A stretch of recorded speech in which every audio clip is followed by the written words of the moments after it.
बिस्मिल्लाहिर्रहमानिर्रहीम। अस्सलाम वालेकुम स्टूडेंट, उम्मीद है आप सब खैरियत से होंगे। चैप्टर नंबर 7 थ्योरी के लिहाज से, टॉपिक के लिहाज से तो कंप्लीट हो चुका है। आज हम इसकी एक्सरसाइज की तरफ जाएंगे और इसका जो है सेक्शन है एमसीक्यूज आज सॉल्व करेंगे। तो चैप्टर नंबर 7 है प्रॉपर्टीज ऑफ मैटर और इसका सेक्शन है एमसीक्यूज है। और इसका जो फर्स्ट एमसीक्यूज है इसमें लिखा हुआ है an object with particle close together and vibrating describe. अब ये कह रहा है मैटर की कौन सी स्टेट है जिसमें पार्टिकल क्लोज भी होंगे और जो है वो वाइब्रेट भी कर रहे होंगे। तो वो मैटर की कौन सी स्टेट में आएगी। ये जो है कॉन्सेप्ट गैस में आएगा। गैस के मॉलिक्यूल्स जो है वो फार होते हैं, एक दूसरे से दूर होते हैं और वाइब्रेट भी नहीं कर रहे होते हैं। लिक्विड के मॉलिक्यूल में भी डिस्टेंस होता है। तो इसका मतलब ये जो कॉन्सेप्ट है ना गैस में आ रहा है ना लिक्विड में आ रहा है। तो ऊपर का जो कॉन्सेप्ट है कि पार्टिकल जो है वो क्लोज भी होते हैं और बहुत ज्यादा नियरेस्ट होते हैं और वो अपनी जगह पर रहते हुए वाइब्रेट भी कर रहे होते हैं। तो मैटर की कौन सी स्टेट है वो है हमारे पास सॉलिड और इसका ऑप्शन सी हमारे पास है। फिर स्टूडेंट सेकंड है अ burning candle is an example of that state of matter. जो बर्निंग कैंडल है ये मैटर की कौन सी स्टेट में आएगा। क्या ये गैस के अंदर आएगा बर्निंग कैंडल, या बर्निंग कैंडल लिक्विड में आएगा, या बर्निंग कैंडल सॉलिड की स्टेट में आएगा, या ऑल थ्री आएगा। देखिए जब भी कैंडल बर्न हो रही होगी तो उसका जो है स्मोक जो है एवोपरेट होता हुआ नजर आएगा, हमें जो धुएं की शक्ल में होता हुआ नजर आएगा। तो वो एक्चुअली है क्या, वो गैस। तो बर्निंग कैंडल जो है वो गैस की स्टेट में भी आ रही है और जब वो मेल्ट हो रही है तो लिक्विड की स्टेट में भी आ रही है और वो कैंडल खुद सॉलिड है। तो इसका मतलब बर्निंग कैंडल जो है वो गैस, लिक्विड, सॉलिड तीनों की स्टेट में है। तो हमारे पास इसका ऑप्शन कौन सा आ जाएगा, ऑप्शन डी आ जाएगा इसके सेकंड पार्ट का। फिर इसका जो थर्ड पार्ट है during which process a gas becomes a liquid। अब इसके अंदर कह रहा है वो कौन सा प्रोसेस है जिससे गैस जो है वो लिक्विड की फॉर्म में आ जाए। तो उस प्रोसेस को हमने बताना है। तो उसमें ऑप्शन दिया हुआ है, ऑप्शन ए मेल्टिंग है, ऑप्शन बी फ्रीजिंग है, ऑप्शन सी कंडेंसिंग है, ऑप्शन डी बॉइलिंग है। तो हमारे पास जो इसका ऑप्शन है वो कौन सा है, कंडेंसिंग के प्रोसेस से जो गैस जो है वो लिक्विड की स्टेट में आती है। तो ये तो आ गया हमारे पास कंडेंसिंग। फिर नंबर फोर्थ है student a solid can dash. अब इसकी जो फिल इन द ब्लैंक्स है ऑप्शन जो दिए हुए having a fix shape. Solid का क्या फिक्स शेप होती है। बी में लिखा हुआ है बी इजीली कंप्रेस, क्या सॉलिड को आसानी से कंप्रेस किया जा सकता है।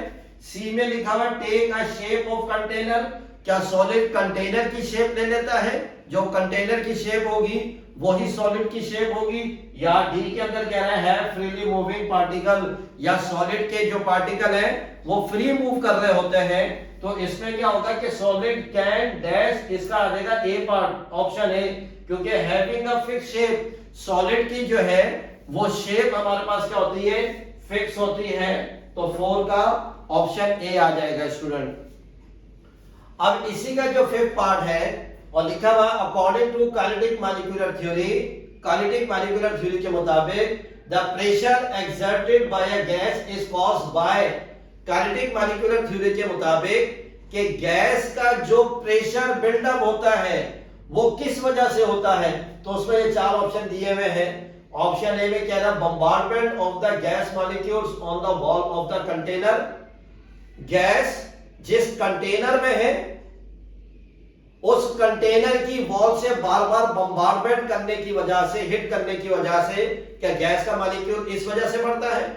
या बी के अंदर कह रहा है collision between gas molecules, gas molecules के कोलिजन की वजह से प्रेशर बिल्डअप होता है।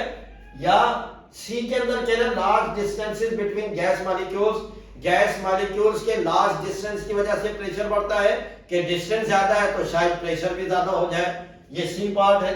और डी पार्ट में कह रहा है random motion of the gas molecule, gas molecules के रैंडम मोशन की वजह से उसका जो है प्रेशर बिल्डअप होता है। तो इसका जो 5 का है वो हमारे पास ए पार्ट है, क्योंकि गैस जिस कंटेनर में है उस कंटेनर की वॉल से बम्बार्डमेंट हिट करने से जो है उसका प्रेशर बिल्डअप होता है। फिर 6 में क्या रहा है student, if a gas is heated in a sealed cylinder, एक सिलेंडर जो इसको सील किया हुआ है तो उसके अंदर जो है वो गैस फिल है, देन डैश इंक्रीज, तो फिर होगा क्या, इसके अंदर pressure inside the container, container में जो है प्रेशर का इफेक्ट आएगा। बी में average kinetic energy of the particle वो बढ़ेगी, और सी के अंदर temperature of the gas increase, या गैस का टेम्परेचर बढ़ेगा, या ऑल ऑफ देम, वो ये तीनों चीजें इसके अंदर आएंगी।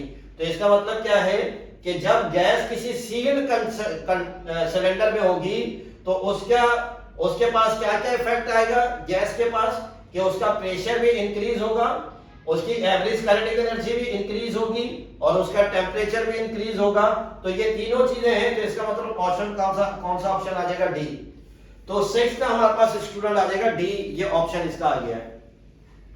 अब इसका हमारे पास है 7, और 7 में लिखा हुआ है a gas in a container, एक गैस जो है वो कंटेनर में है, ऑफ फिक्स वॉल्यूम, और उस गैस का वॉल्यूम भी फिक्स है, इज हीटेड, और उसको हम क्या कर रहे हैं, हीट कर रहे हैं, हीट सप्लाई कर रहे हैं। What happened to the molecules of the gas, तो गैस के मॉलिक्यूल के साथ क्या होगा, तो इसमें जो बताया है ए पार्ट में, दे कोलाइड लेस फ्रीक्वेंटली, तो गैस के मॉलिक्यूल जो है वो कोलाइड करेंगे, स्लो कोलाइड करेंगे, एक तो ऑप्शन ये कह रहा है। फिर दे एक्सपेंड, तो वो क्या एक दूसरे से दूर होते चले जाएंगे गैस के मॉलिक्यूल्स, और सी दे मूव फास्टर, तो गैस के मॉलिक्यूल जो है वो तेजी से मूव करना शुरू कर देंगे, या दे मूव फर्दर अपार्ट, वो मॉलिक्यूल एक दूसरे से दूर चले जाएंगे। तो स्टूडेंट 7 का जो ऑप्शन है वो हमारे पास क्या है, सी, कि जब गैस किसी कंटेनर में है और उस कंटेनर में गैस का वॉल्यूम फिक्स है और फिर उसको हीट किया जा रहा है, फिर क्या होगा, उस गैस के मॉलिक्यूल्स के साथ क्या होगा, तो उसके अंदर लिखा है दे मूव फास्टर, तो गैस के मॉलिक्यूल तेजी से मूव करना शुरू कर देंगे। फिर इसका स्टूडेंट नंबर 8 है, इन अ लिक्विड, लिक्विड की बात कर रहा है, some energetic molecule break free from the surface. अब लिक्विड की सरफेस पर कुछ जो है पावरफुल मॉलिक्यूल जो है वो ब्रेक हो रहे हैं, और even when the liquid is too cold to bubble to form, तो हालांकि क्या है वो ब्रेक हो रहे हैं, और ब्रेक होने के बाद क्या हो रहा है कि लिक्विड की सरफेस पर बबल बन रहे हैं, हालांकि वाटर कूल है, वाटर कूल है, वो कूल वाटर में बबल पॉसिबल ही नहीं है। तो इसका मतलब क्या है कि कूल वाटर है, उसकी सरफेस पर जो है वो बबल बने। फिर आगे कह रहा what is the name of this process, इस प्रोसेस का क्या नाम होगा, ए में कह रहा बॉइलिंग, क्या ये बॉइलिंग की वजह से है, बॉइलिंग है नहीं क्योंकि वाटर हमारे पास कूल है, इस वजह से बॉइलिंग का इफेक्ट नहीं हो सकता। कंडेंसेशन भी हमारे पास नहीं है, कन्वेक्शन भी नहीं है, तो इसका मतलब क्या है, एवोपरेशन का प्रोसेस होगा। Evaporation without heat, without heat जो है वाटर का बबल बनकर या उसका गैस बनकर जो एवोपरेशन हो जाता है, तो इसका जो है ए का स्टूडेंट वो हमारे पास डी पार्ट आ जाएगा। फिर इसी का जो है 9 है, what happen to the molecules of a gas, gas का जो मॉलिक्यूल है उसकी बात कर रहा है, when the gas change into a liquid, जब गैस के मॉलिक्यूल्स जो है वो लिक्विड में चेंज होंगे तो फिर क्या क्या होगा उसके साथ, उस प्रोसेस को हम क्या कहेंगे, they move closer and lose energy. जब गैस जो है वो लिक्विड के अंदर चेंज होगी तो उसकी एक रीजन ऑप्शन ए के अंदर कह रहा है they move closer and lose energy, तो गैस के मॉलिक्यूल्स करीब भी होंगे और अपनी एनर्जी को लूज कर देंगे। सेकंड में कह रहा है they move closer and gain energy, अब गैस के मॉलिक्यूल्स करीब होंगे लेकिन एक दूसरे की एनर्जी को गेन करेंगे क्योंकि डिस्टेंस कम है, शायद इस वजह से ये ऑप्शन दे रहा है। सी में कह रहा है they move apart and lose energy, ये क्या होंगे, एक दूसरे से दूर जा रहे हैं और अपनी एनर्जी को लूज करेंगे। और हमारे पास जो डी पार्ट में दे move apart and gain energy, और ये एक दूसरे से दूर जा रहे हैं और एनर्जी को हासिल कर रहे हैं।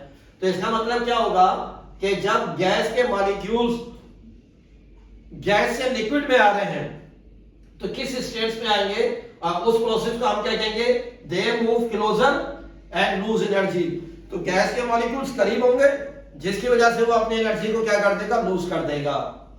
अब स्टूडेंट हमारे पास नंबर 10 है, उसकी बात कर रहा है, a substance has a melting point of -17 Celsius. कह रहे एक सब्सटेंस जिसका मेल्टिंग पॉइंट है वो -17 सेल्सियस है एंड अ बॉइलिंग पॉइंट है 117 सेल्सियस। ये इसका बॉइलिंग पॉइंट है किसी सब्सटेंस का।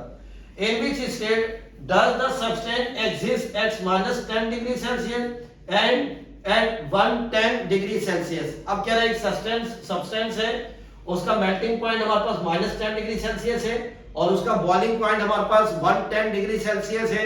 तो अब ये कह रहा है वो मेटल की किस स्टेट में ये टेम्परेचर हो सकता है, -10 और 110।